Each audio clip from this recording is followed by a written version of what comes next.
વડોદરા મહાનગરપાલિકાના વધુ એક અણઘડ વહીવટનો ઉત્તમ નમૂનો સામે આવ્યો છે, જ્યાં વડોદરાના લોકોને પૂરથી બચાવવા માટે ખરીદેલા તરાપાનો ઉપયોગ ન થયો. વર્ષ 2024માં પૂર આવ્યા પછી મહાનગરપાલિકાએ તરાપા ખરીદ્યા હતા.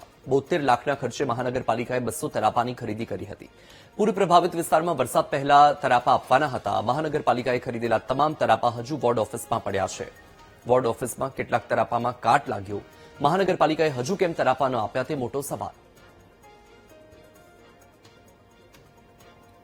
વડોદરા મહાનગરપાલિકાનું વહીવટીતંત્ર સદંતર નિષ્ફળ ગયું છે.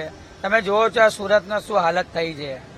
વડોદરા મહાનગરપાલિકાનું તંત્ર હવે એવું લાગે છે કે પહેલા પાણીને પૂર આવી જવા તો વડોદરામાં, પછી બૂમો પાડે પબ્લિક, પછી તરાપા નહીં આપવા પછી જઈશું, ભલે અહીંયા વોર્ડ ઓફિસમાં પડી રહે.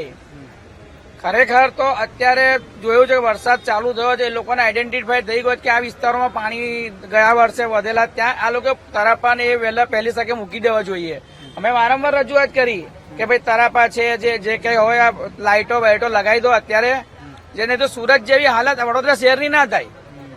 પણ હજુ સુધી આ લોકો મગરની, વડોદરા શહેરમાં મગરો જે રીતે વિશ્વવિદ્યાલય થાય એમ આ અધિકારીઓ એસીમાંથી બહાર નીકળતા નથી અને મગર જેવી ચામડી થઈ ગઈ છે એમની.